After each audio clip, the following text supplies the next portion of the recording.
Day 773 of the Ukrainian War Map, also known as the Russo-Ukrainian War. Juzzie here, and today is another update as I take a simplified and down-to-earth approach to some of the most important happenings on the ground in Ukraine.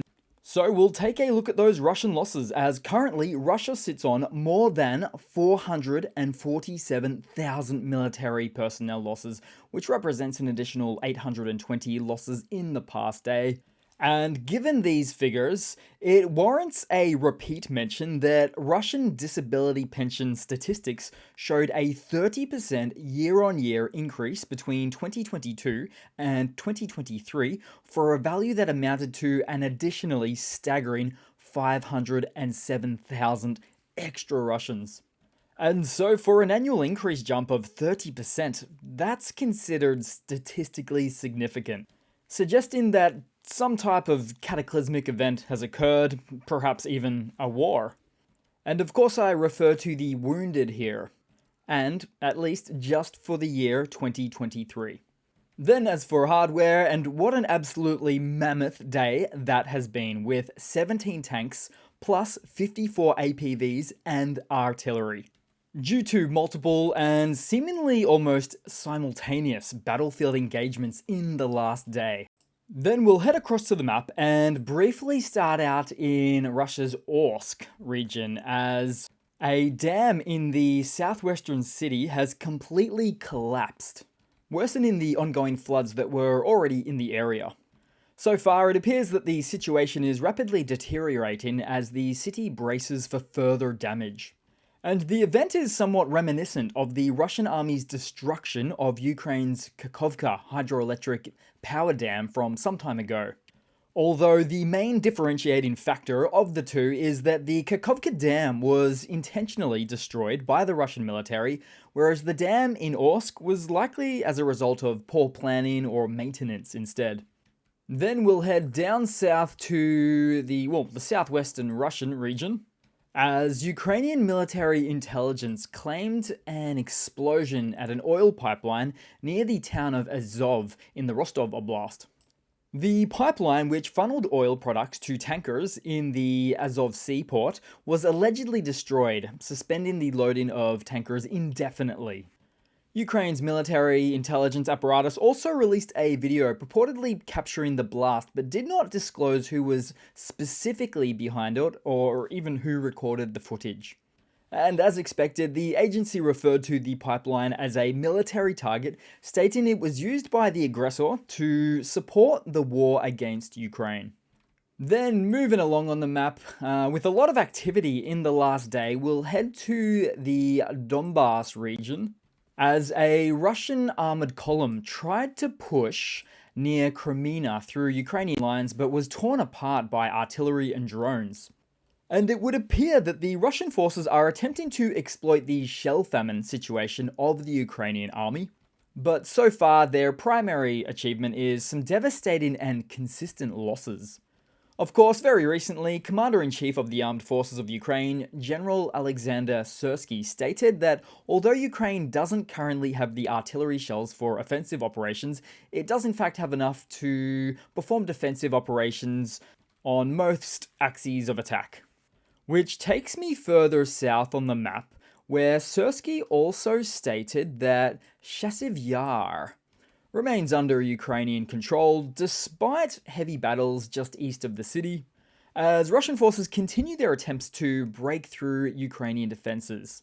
Interestingly, back on April 5th, Russian proxies claimed that Moscow troops had entered Shavar, but Ukraine's military later refuted that statement.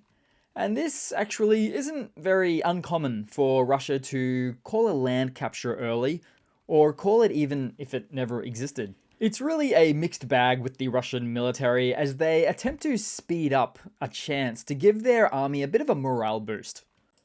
Although the closest guess would be that Russia was referring to this frontline protrusion east of the city. Syrsky also went on to express the tough conditions, with Russia forming counteroffensive operations day and night in an attempt to reach the administrative borders of Donetsk, which Russia still has a long road to hoe to get to that point, far, far out.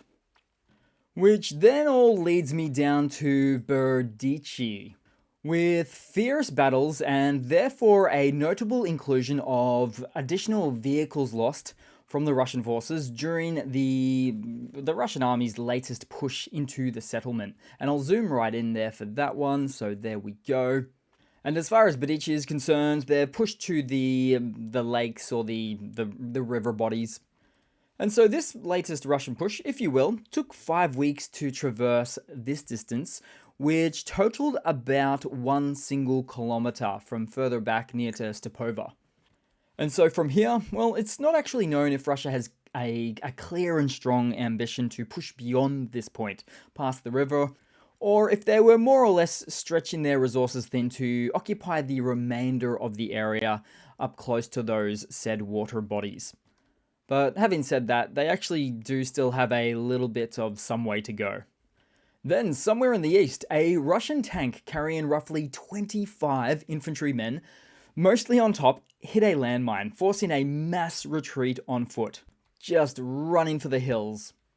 So as you can see, more armored vehicles are clearly required for scenarios like these, as opposed to this overcrowding approach. Then, also in the east, overnight, a Ukrainian tank crew from the 95th Air Assault Brigade snuck forward and stole a Russian T-72B3, so the 2016 variant, equipped with a massive drone jammer. The tank is now in Ukrainian possession. And in fact, this one actually happens to the north near Crimea, near to all of those other losses.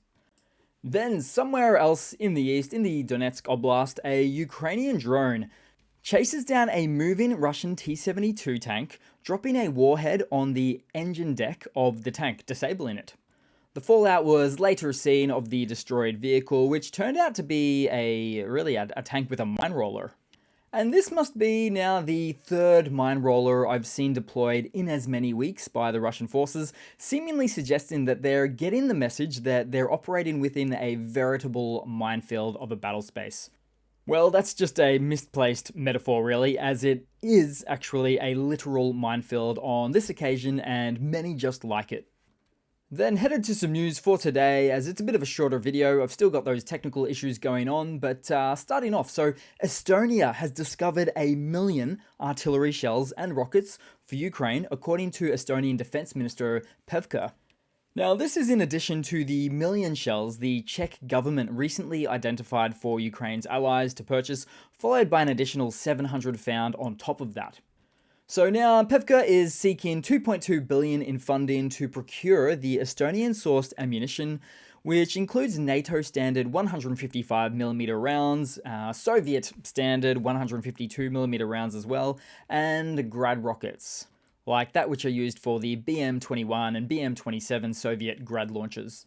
And the shells and rockets are being sourced from various countries, mainly outside of Europe, but the specific sellers remain undisclosed. Therefore, if the funding is secured, and it's more likely a case of not if but when, then that means that Ukraine could be receiving perhaps an additional 2.5 million shells this year, and thus potentially matching Russia's ammo supply for the first time in a year. Now, it was actually around August last year that Ukraine and Russia reached shelling parity until Putin called on Kim of the North Korean Kim dynasty to lend a helping hand, as this former Soviet giant of Russia was all of a sudden running extremely low on shells. Now, as for the Ukrainian front, this influx of artillery ammunition is crucial for Ukraine, as a lack of shells has been a major factor in recent territorial losses, such as the retreat from Avdiivka in February. The increased firepower could help Ukraine halt Russian advances and potentially turn the tide of the war for frontline land liberations.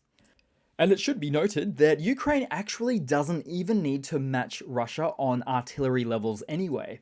It doesn't need to be a 1-to-1 ratio at all, as it's been well reported at this stage that the accuracy and devastation by each Ukrainian fired shell is multitudes more impactful than that of Russia's indiscriminate fire and shelling practices. Then in some other news, and I could have pointed to this on the map earlier, but as for the consistent and ongoing issues on the Russian home front, it's been found that there was a mysterious nuclear leak just by the city of Khabarovsk, which is all the way on the other side of Russia, close to Vladivostok. So a state of emergency remains in the region for 3 days, and the local authorities have not yet specified the cause of the mysterious leak. The highest radioactive reading received was 5.99 microsieverts, which is certainly high enough to cause some DNA damaging issues.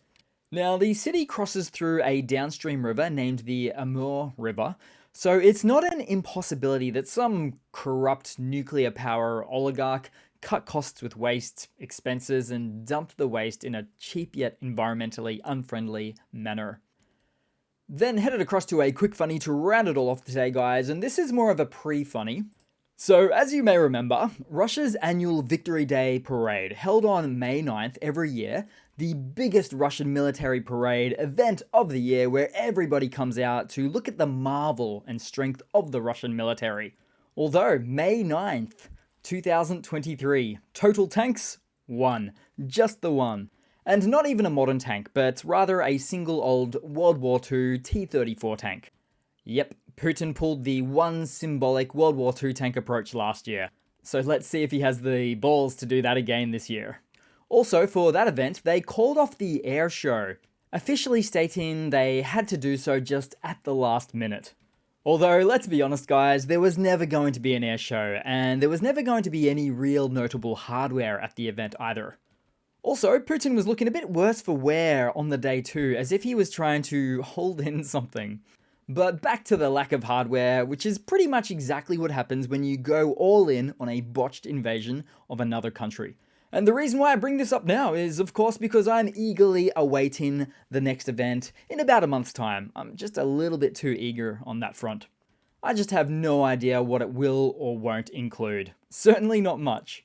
But my money is on them sending out their 8 or so prototype Armada tanks, the T-14 tanks, which, by the way, they discontinued the production or the starting of production of because they were simply not financially feasible to start serialized or mass production with. Not to mention they probably used whole swaths of Western supplied technological parts mistakenly as well. Not a great idea to have what you consider to be foreign adversaries in your military supply chain. But hey, for the upcoming event, perhaps I'm wrong and it will be the biggest Russian military parade that we've ever seen. But that is increasingly unlikely given Russia's sore state of hardware affairs, which is likely to be just in a more considerably worse off position than it was last year. Oh, how the mighty have fallen. But hey, I've never been so excited for a military parade event in all my life, with the exception of Russia's from last year, of course. So overall, it's just one embarrassing state of affairs. So that's it for today, guys. Again, a late video because of these technical issues that are just not going away, but it shouldn't be too much longer. So yeah, thanks again for all of your support, your likes and comments, and I do hope to see all of you guys there in the next one. Cheers!